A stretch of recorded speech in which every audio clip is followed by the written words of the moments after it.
আজকে আপনাদের মিছিলের মূলত দাবিটা কি ছিল? সবাই জানেন আপনারা, পশ্চিম বাংলার শিক্ষামন্ত্রী যাদবপুরে গেছিলেন নিজের দলীয় ওয়েবকুপার কার্যকলাপ করতে। ছাত্ররা ওনাকে অন্য কিচ্ছু বলেন, ছাত্রদের সোজা কথা ছিল আপনি আমাদের ডেপুটেশনটা নিন, এবং ছাত্রদের দাবি কী ছিল? কলেজ নির্বাচন, ছাত্র নির্বাচনের দাবিটা ডেপুটেশন দিতে চেয়েছিল।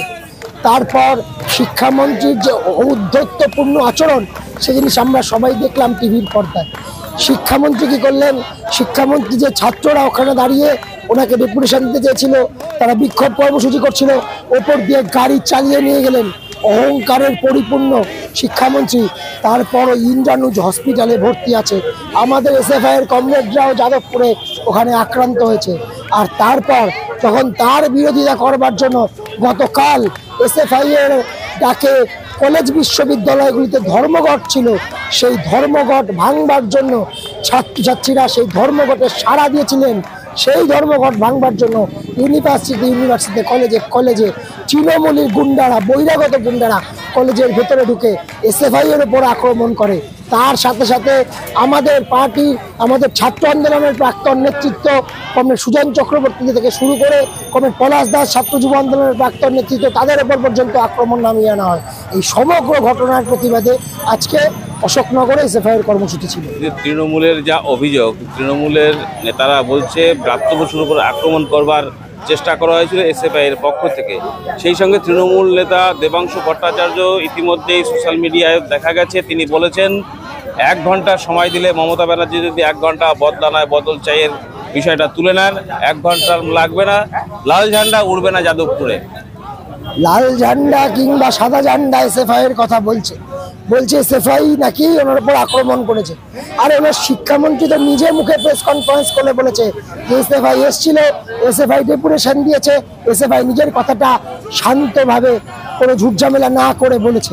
তো তারপর ওম প্রকাশ মিশ্রদের মতো তৃণমূলী অধ্যাপকরা যাদবপুর ওখানে এসএফআইয়ের কমরেডদের উপর, মহিলাদের উপর, মেয়েদের উপর, ছাত্রীদের উপর আঘাত নামিয়ে আনলো। তার বিরুদ্ধে দাঁড়িয়ে ছাত্ররা সেখানে বিক্ষোভ কর্মসূচি করছিল। আর এখন বলছেন দেবাংশু বাবুরা, কি বলছেন? মমতা ব্যানার্জির বদলা নয় বদল চাই। সুদীপ্ত গুপ্ত যখন মারা গেল তখন মমতা ব্যানার্জিরা কিসের বদলা আর কিসের বদল চলছিল? আনিস খান তখন কিসের বদলা চলছিল? সৈফুদ্দিন মোল্লা কিসের বদল আর কিসের বদলা চলছিল? আসলে মমতা ব্যানার্জিরা যখন যারা সমস্ত দেবাংশু বাবুরা 90 তৃণমূল বলে বেড়াচ্ছে যে নাকি 1 ঘন্টা সময় লাগবে না, ঢুকেছিল তো তারাই তো বাইরে থেকে সব ছেলে মেয়েদের, গুন্ডা মস্তানদের ওই দিন যাদবপুরে মজুত করেছিল। পারেনি আমাদের ঠেকাতে, আটকাতে পারেনি এসএফআই। একদিকে তৃণমূল বলছে 1 ঘন্টা লাগবে না, 1 ঘন্টার মধ্যে লাল পতাকা ওরা বন্ধ হয়ে যাবে। অন্যদিকে এবিপি একই সুরে বলছে প্রাপ্ত বসুর গাড়ির উপরে হামলা করে এসএফআই অন্যায় করেছে। এবিপি এও বলছে ওরা ওখানে সার্জিক্যাল স্ট্রাইক করবে। কি বলবেন এসএফআই এর নেতা হিসাবে? বিজেপির সার্জিক্যাল স্ট্রাইক কিংবা এবিপির সার্জিক্যাল স্ট্রাইকের গল্প অনেকদিন ধরে আমরা শুনছি। যাদবপুরে এর আগে যখন এই যে গান করে বাবুল সুপ্রিয়, তখন উনি বিজেপির মাতব্বর ছিলেন, এসছিলেন তো সার্জিক্যাল স্ট্রাইক করতে। ছেলেপুলেরা, দুষ্টু ছেলেপুলে নাকি তাকে তবলা বাজিয়ে ছেড়ে দিয়েছিল বলে শুনেছিলাম। কালকেও গেছিল এবিপি সার্জিক্যাল স্ট্রাইক করতে। গেট থেকে এসএফআইয়ের পতাকা খোলা শুরু করেছে। তারপর কে বাড়ি পালিয়ে ফিরেছে, পিঠ দেখিয়ে পালিয়ে গেছে, সব টিভির মিডিয়ার পর্দা আপনারা সাংবাদিকরা সবাই দেখেছেন। বিজেপিকে নিয়ে নতুন করে কিছু বলতে চাই না। আমরা যেদিন যে কথা বলছিলাম বিজেপি আর তৃণমূল খায় ভুলো মাত, গতকালের ঘটনা, বিজেপির এই কর্মসূচি সব প্রমাণ করে দিচ্ছে তৃণমূলের ওপর আঘাত আসলে বিজেপি তার সামনে ঢাল হয়ে দাঁড়াচ্ছে। আপনার নাম? সন্দীপ আচার্য, এসএফআই পশ্চিমবঙ্গ রাজ্য কমিটির সদস্য। ধন্যবাদ। আক্রমণ করেছে, তারপরেও ছাত্রছাত্রীরা নিজেদের হিম্মতে বিশ্ববিদ্যালয়ে ধর্মঘট পালন করেছে।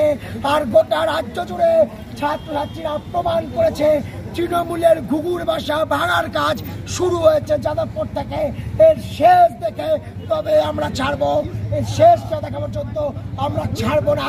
তৃণমূলকে হুঁশিয়ার করে দিতে চাই, ওরা যদি নিজেদের স্বরূপ বদলায়, চরিত্র বদলায়, তাহলে একরকম, কিন্তু তৃণমূল পুলিশ মিলিয়ে যেভাবে আক্রমণ করতে চাইছে, আমরা বলছি সিটি বাস, নো বাস।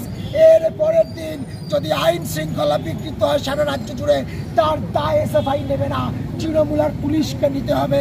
এই কথা বলে আমরা আমাদের কর্মসূচি শেষ করবো। ইনকালাব জিন্দাবাদ।